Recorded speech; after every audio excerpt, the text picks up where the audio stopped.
Bonjour Rock, aujourd'hui je t'emmène pour une deuxième découverte de rivière. Je t'emmène sur la rivière Saint-François. Donc on est présentement sur le chemin Taché, puis on se dirige vers le lac Saint-François.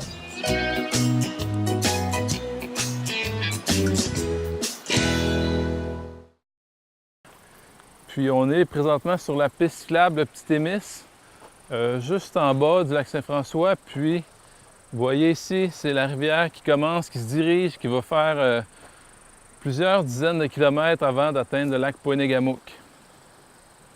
Ici, alors, on a une carte du bassin de la rivière Saint-François.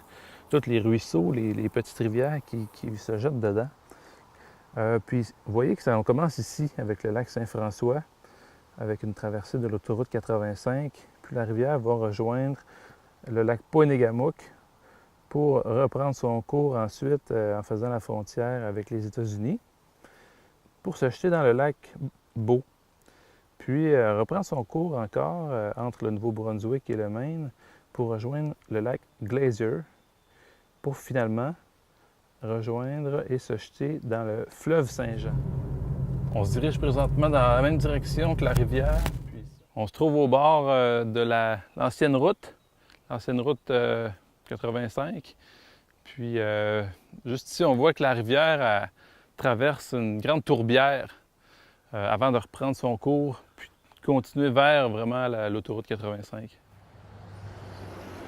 Quand on emprunte l'autoroute 85 entre Témiscouata sur le lac, Rivière-du-Loup, on passe par-dessus la rivière Saint-François. Malheureusement, ce n'est pas indiqué, mais on voit la rivière, puis elle se dirige en direction ouest vers le lac Poinégamook. Du pont de la 85 jusqu'à l'endroit où on se trouve présentement, la rivière est très tortueuse, si on peut dire. Elle va longer ce que les gens appellent le pic à Champoux. Puis il y a peu d'accès à part par des chemins forestiers, des sentiers de quad.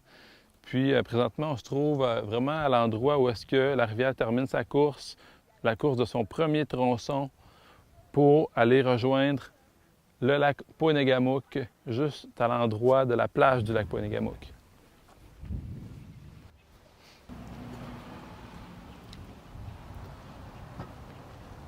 C'est au pied du lac Poinégamook que la rivière Saint-François reprend son cours en direction de Rivière-Bleue.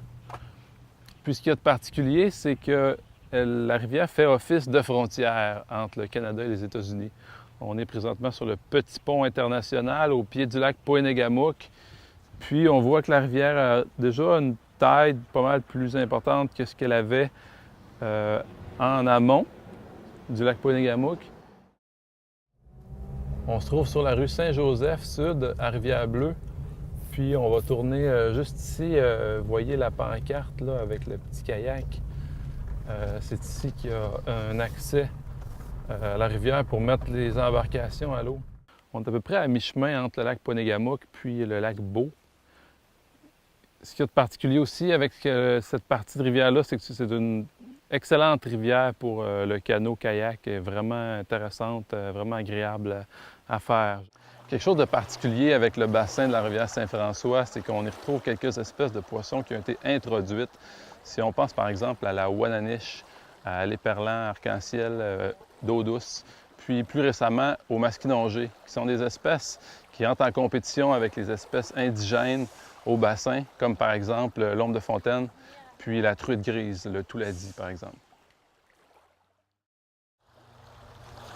Derrière moi, vous avez l'embouchure de la rivière Saint-François qui se jette dans le lac Beau, qui est juste ici. On se trouve présentement au débarcadère du lac Beau. Puis je m'apprête à partir avec un groupe sur la Saint-François en canot-kayak jusqu'au lac Glacier, au fleuve Saint-Jean. Puis je vous te rapporte des images de tout ça. Puis ensuite de ça, on se retrouve sur une autre rivière.